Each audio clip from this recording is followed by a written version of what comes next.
So I think that actually begs a big question, and it's a good segue into the Boomi announcement, right? So Hmm. Boomi of these four, I think, took the biggest, boldest swing. Yes. And I think Boomi is in an interesting spot at a macro level, right? So they are what, just a few years removed from their, I guess, with a spinoff out of Dell, Hmm. um, and sort of got their independence back. And I think it's been interesting. Ever since then, I feel like they sort of have been in this resurgent state. I feel like they've really stagnated. That the acquisition I don't believe was a good fit, and did a good was a good move for them. And once they spun back out, I feel like they've been innovating again and doing some interesting things. And so for them, maybe this makes a lot of sense.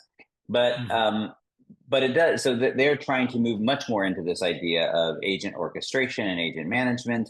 And it begs the question. So you just mentioned that people are going to look at Alteryx or look to data companies for this. And I'm not sure on that. I'm not sure is are the data players going to be the natural home for agent management? I think it's an interesting open question. Clearly, ServiceNow is making a play there. Hmm. Arguably, Salesforce is making a play there. There are some independent players out there that are making a play there.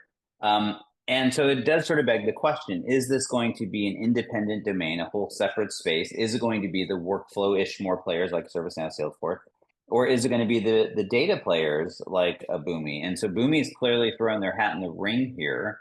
Um, so I mean, maybe you want to tee up exactly what they announced, and then kind of what's your take on? Do you think that this is the right move for them? Yes. So Boomi announced its Boomi AgentStudio, which was formerly called their AI studio. But Boomi has been very aggressive about trying to figure out the entire lifecycle management of the agent, from agent creation and tools to create those agents, to the governance, to the ongoing operational support associated with those agents, and then being able to handle the models, the APIs, and the data associated with the agents. Just so a full life cycle approach. I think it makes a lot of sense what their vision is, and frankly, it's what everybody's vision should be.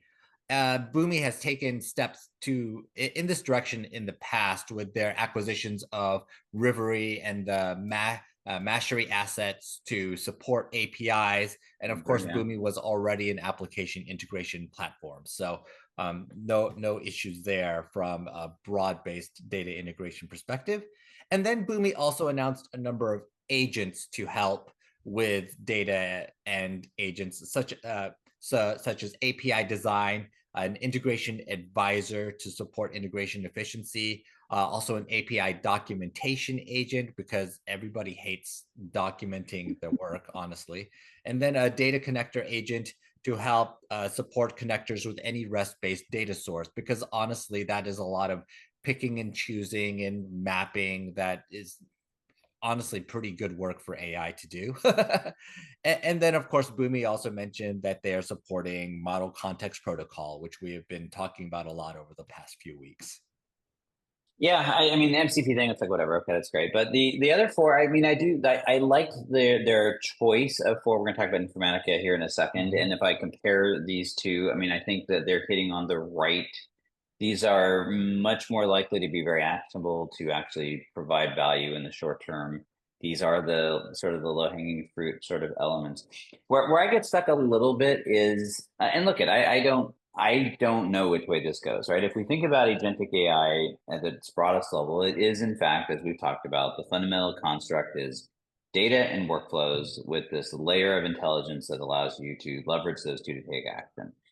So ostensibly, I guess it does sort of make sense that it's either going to be a data player or a workflow player that is the logical home. Although you can make a case that the observability layer is, makes just as much sense, right? The tools that Mhm. are designed to look at environments and look at systems and watch things as they flow through.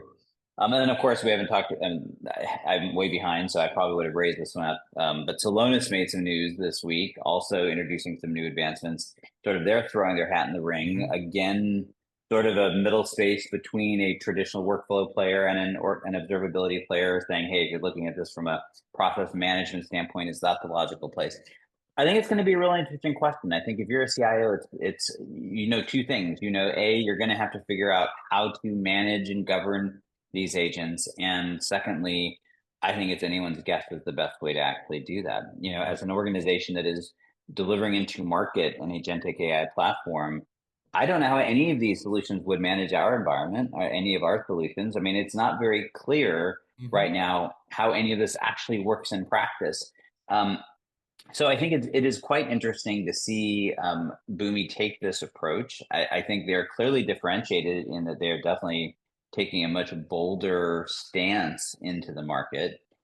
So I guess we'll have to see if that bodes well for them or not. I think perhaps the most interesting thing is that none of the others do seem to be going there, Mhm. at least in this crop of announcements. Yes, and I'll just add that Boomi's CEO, Steve Lucas, is obviously one of the most charismatic CEOs in the tech space. I think he's a fantastic speaker, fantastic at selling the vision.